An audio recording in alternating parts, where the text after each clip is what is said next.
जोहार। एक शायरी के साथ शुरुआत करना चाहेंगे। हम बार बार कहते हैं कि क्या फ़र्क पड़ता है इस देश में राजा कौरव हो या पांडव। क्या फ़र्क पड़ता है इस देश में राजा कौरव हो या पांडव। जनता तो बेचारी द्रौपदी है। अगर कौरव राजा हुए तो चीर हरण के काम आएगी। अगर कौरव राजा हुए तो चीर हरण के काम आएगी। अगर पांडव राजा हुए तो जुए में हार दी जाएगी। सेम कहानी, सेम कंडीशन झारखंड के साथ हो रहा है। 1932 के खतियान को एक फुटबॉल बना दिया गया है। फुटबॉल कोई इधर से मार रहा है, कोई उधर से मार रहा है, बॉल हो ही नहीं रहा है। सब एक दूसरे पे मारने पे लगे। ये उसको टारगेट करके मार रहा है, बीजेपी वाले इसको जेएमएम को टारगेट कर रहे हैं, जेएमएम वाले बीजेपी को टारगेट कर रहे हैं। ये चल रहा है। सबसे पहले शुरुआत करते हैं कि आखिर हुआ क्या। कल राज्यपाल ने जो 1932 का जो विधेयक था उसको वापस लौटा दिया। उन्हें वापस लौटाने का पूरा कारण में से 3 कारण बताया कि उन्होंने कहा है कि आर्टिकल 14, आर्टिकल 15, आर्टिकल 16 का ये वायलेंस करता है। यानी अनुच्छेद 14, 15 और 16 का ये मतलब इसमें प्रभावी क्या बोलते भेदभाव करता है, ऐसा उन्होंने बताया है और उसको वापस कर दिया है। जिसमें से ज़्यादातर फोकस किया है उसमें 16 का, अनुच्छेद 16 का 3 का। तो हम बताना चाहेंगे सबसे पहले कि अनुच्छेद 16 में आखिर 3 में है क्या। अनुच्छेद 16 के 3 में नियोजन से संबंधित है। उसमें कहता है कि किसी भी मतलब भारत के नागरिक को, किसी भी भारत के नागरिक को नियोजन में भेदभाव नहीं कर सकते हैं। ठीक है, बहुत अच्छी बात है, नियोजन में नागरिक को भेदभाव नहीं कर सकते हैं। तो नागरिक को कौन यहाँ भेदभाव कर रहा है? इसमें तो भेदभाव वाला विषय है ही नहीं झारखंड में। अगर ऐसा विषय है, नागरिक के साथ भेदभाव होता है, तो बिहार में आपका 90% लोग रिजर्व किया हुआ है सी और डी में, हरियाणा में किया हुआ है, उत्तराखंड में किया हुआ, 28 में 18 राज्य में किया हुआ है। तो अगर यहाँ वायलेंस हो रहा है, यहाँ अगर ये हो रहा है, तो वहाँ भी तो वायलेंस हो रहा है अनुच्छेद का। लेकिन वहाँ क्यों नहीं खारिज हुआ? वहाँ कैसे नीति बन गई? झारखंड में क्यों नहीं? झारखंड केवल बाबा जी का ढाबा। इसमें देखिए, सबसे पहले दोष तो जेएमएम का है। जेएमएम का दोष क्या है कि स्थानीय नीति और नियोजन नीति राज्य सूची का विषय है। 3 सूची होता है, संघ सूची, राज्य सूची और समवर्ती सूची। और ये स्थानीय नीति और नियोजन नीति राज्य सूची का विषय होता है। अब जब राज्य सूची का विषय है तो इनको तो वहाँ भेजना ही नहीं चाहिए था, केंद्र में भेजना ही नहीं चाहिए था। सबसे पहले तो इन्हीं ने गलत किया, इसी ने गलत किया। अब जब इसने भेज ही दिया था तो राज्यपाल महोदय को जो सलाहकार हैं, राज्यपाल महोदय का जो सलाहकार है, जो एडवोकेट जनरल हैं राजीव रंजन जी, वही राजीव रंजन जी है जो 2002 के डोमिसाइल नीति को इन्होंने ही जाके हाईकोर्ट में चैलेंज किया था। वही राजीव रंजन एडवोकेट जनरल बने हुए। अब सलाहकार ये मूलतः बिहार के हैं, आरा के हैं। अब जो बिहार का, फिर से ध्यान से सुनिएगा, राजीव रंजन ये 2002 के डोमिसाइल नीति को इन्होंने ही चैलेंज किया था हाईकोर्ट में। और अभी यही चोर चुहाड़ आदमी यहाँ का सरकार का सलाहकार बना हुआ है, कानूनी सलाहकार बना हुआ है। अब जब सलाहकार ही बाहर का है, बाहरी है, तो वो कैसा सलाह देगा आप ही समझ सकते। जब 14, 15, 16 का जब यहाँ बात कर रहा है कि अनुच्छेद 14, 15, 16 का ये कानून उल्लंघन करता है, तो ऐसा कानून अन्य राज्यों में भी बना हुआ है। वहाँ क्यों नहीं हो रहा है? वहाँ खारिज क्यों नहीं हो रहा है? वहाँ वापस क्यों नहीं लौटाया जा रहा है? समझने वाला विषय है। तो ये गलत तरीके से, एकदम गलत तरीके से, राज्यपाल का, महामहिम राज्यपाल का इसमें कोई गलती नहीं है। जो सलाह देने वाला है, जो राज्य का जो सलाहकार है, वही गलत है, वही चोर है, वही चुहाड़ है। इसलिए ये चीज़ें फंस रही है। और जब यहाँ पर जब चल ही गया था तो उसमें 14, 15, 16 तक मेरे पास संविधान भी है। जब अगर वैसा बात है तो मैं पढ़ के बताता हूँ कि संविधान में क्या कहती है। संविधान में 14, 15, 16 देखिएगा। 14 कहता है विधि के समान समता। विधि के समान समता यानी राज्य भारत के क्षेत्र में किसी व्यक्ति को विधि के समान समता या विधियों के समान संरक्षण से वंचित नहीं करेगा। तो हम किसी को यहाँ से भगा नहीं रहे। विधि में हम भी कह रहे हैं कि हमारे सी और डी के नौकरियों में 90% रिजर्व किया जाए, जैसे अन्य राज्यों ने किया है, जैसे बिहार ने किया है, जैसे हरियाणा ने किया है, जैसे उत्तराखंड ने किया है। 95% या 10% बाहर के लोगों को छोड़ दिया जाए, ये तो हम भी कह रहे हैं। और जो हमारे ऑफिसर के पद है उसमें से 75% हमारे लिए रिजर्व कर दिया जाए और 25% खाली छोड़ दिया जाए। तो हम विधियों का तो हम उल्लंघन कर ही नहीं रहे। और यहाँ स्थानीय नीति का बात था और यहाँ नियोजन नीति को खारिज कर दिया गया है कि ये नियोजन नीति गलत है। हम नियोजन की तो अभी बात ही नहीं किए थे, ये तो स्थानीय नीति था, ये तो नियोजन का बात ही नहीं था। कहाँ से इनको, राज्यपाल महोदय को कहाँ से नियोजन पढ़ा दिया गया, हमें समझ ही नहीं आता।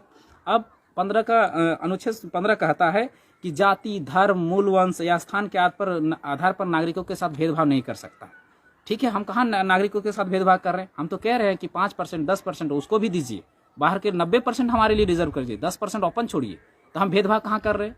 जैसे अन्य राज्यों ने किया है। अगर हम भेदभाव कर रहे हैं तो फिर अन्य राज्यों में ने भी किया है, वैसा बंगाल ने भी किया है, वैसा महाराष्ट्र ने भी किया है, वैसा गुजरात ने भी किया है, तो वो तो भेदभाव भी कर रहे हैं। फिर खाली केवल हम ही नहीं कर रहे। अब आगे का कॉलम कहता है, और इनमें साफ साफ शब्दों में स्पष्ट है कि जाति के आधार पर कहाँ कहाँ भेदभाव, दुकानों में, सार्वजनिक स्थानों में, भोजनालयों में, होटल में, सार्वजनिक मनोरंजन स्थानों में, कहीं नौकरियों में कहीं जिक्र नहीं है।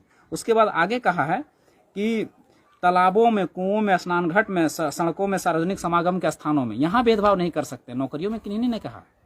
आगे का कॉलम है, आगे का अनुच्छेद 16 कहता है, अनुच्छेद 16 कहता है कि लोक नियोजन के विषय में अवसर की समानता, मतलब नियोजन में अवसर की समानता, मतलब इसमें सबको बराबर का मिलना चाहिए। इसमें कहता है कि राज्य के अधीन किसी पद पर नियोजन या नियुक्ति से संबंधित विषय में सभी नागरिकों के लिए अवसर की समता होगी। नागरिकों के लिए, ध्यान से सुनिएगा, सभी नागरिकों के लिए समता होगी, लेकिन राज्य सरकार उसमें अपने स्थानीय निवासियों के लिए कानून बना सकती है और उसी के आधार पर वहां बनाना चाहिए। अब देखिए कैसे बनाया हम, अभी तो कॉन्स्टिट्यूशन की बात हो गया, हम विभेद कर रहे हैं।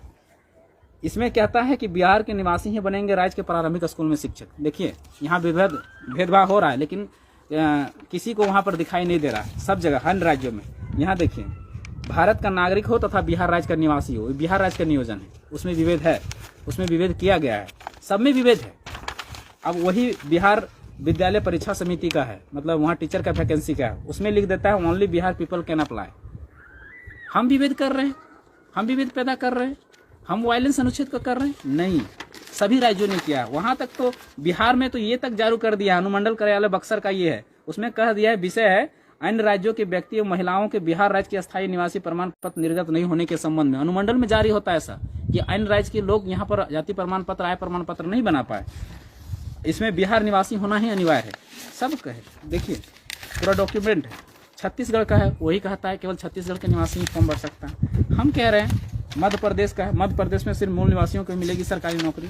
हम कह रहे हैं मध्य प्रदेश का पटवारी का वैकेंसी निकला था, देखिए उसमें लिखा हुआ है अभ्यर्थी मध्य प्रदेश का स्थानीय निवासी होना चाहिए।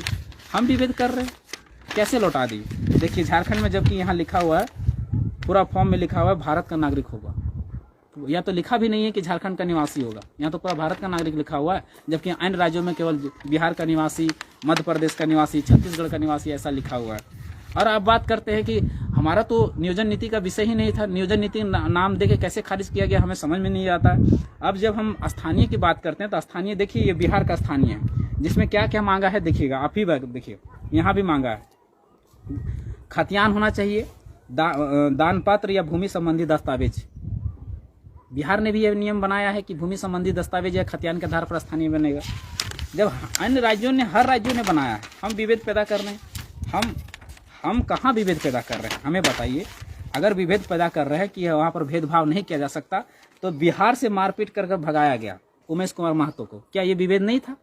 ये किसी को नहीं दिखता है? इसने कानून का उल्लंघन नहीं किया, इन्होंने अनुच्छेद 14, 15, 16 का उल्लंघन नहीं किया है, इन्होंने अनुच्छेद 16, 15, 16 का वायलेंस नहीं किया है, किया था बिहार ने, लेकिन उस पर कोई किसी का नज़र नहीं गया। जबकि ये एबिलिटी था इनके अंदर एबिलिटी था, ये 7वां रैंक लाए थे टीचर में, लेकिन इन पे सवाल नहीं खड़ा होता ये झारखंड में ही क्यों? तो ये गलत है, सरासर गलत है। जिसने महामहिम राज्यपाल को, जिन्होंने ये दिया है, महामहिम राज्यपाल को जो ये सलाह दिया है कि ये इसको वायलेंस करता है, 14, 15, 16 का जो वायलेंस अनुच्छेद का वायलेंस करता है, ये पूरी तरह से गलत है। अब आप ही लोग डिसाइड कीजिए, आप ही लोग डिसीजन लीजिए, आप ही लोग निर्णय लीजिए कि ये गलत था या सही था।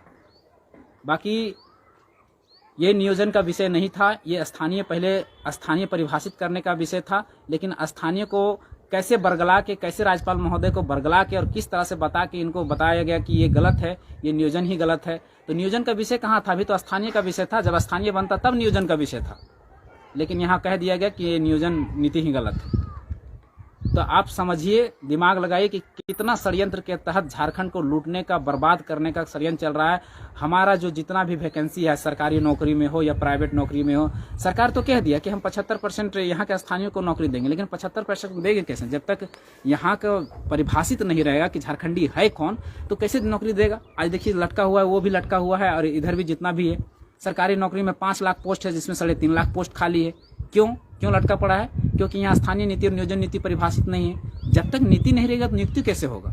और नियुक्ति के लिए स्थानीय नीति और नियोजन नीति दोनों होना अनिवार्य है। अब इसी के कारण से 3.5 लाख पोस्ट खाली है। इसी का कारण है यहाँ पर बेरोजगारी दर बढ़ रहा है, जो 12% से बढ़कर 18% हो गया है। यहाँ के छात्रों को नौकरी नहीं हो पा रहा है, ना प्राइवेट में ना सरकारी में। उसके बाद 15 से 20 लाख कम से कम प्राइवेट में नौकरियां हैं, वो भी स्थानीय को नहीं हो पा रहा है, स्थानीय नीति नियोजन नीति नहीं स्पष्ट होने के कारण। तो ये विषय है झारखंड को बर्बाद करने का। और ये राज्यपाल जो है, राज्यपाल एक सोने के पिंजरे में निवास करने वाला तोता है। ये केंद्र सरकार के बीजेपी के इशारे पे चल रही है। ये एकदम सीधे स्पष्ट तौर पे कहेंगे कि बीजेपी का षड्यंत्र है, पूरी तरह से विफल षड्यंत्र है कि इसको पास नहीं करने दिया जाए, किसी तरह से लटकाया रखा जाए, ताकि यहाँ पर जो सत्तारूढ़ की सरकारें हैं वो बदनाम हो और फिर से हमारी सत्ता कायम हो। तो आप लोग दिमाग लगाइए कि कौन गलत कर रहा है, कौन सही कर रहा है। फिर अगले टाइम में आएंगे फिर एक नए विषय के साथ। धन्यवाद। जोहार। जय झारखंड।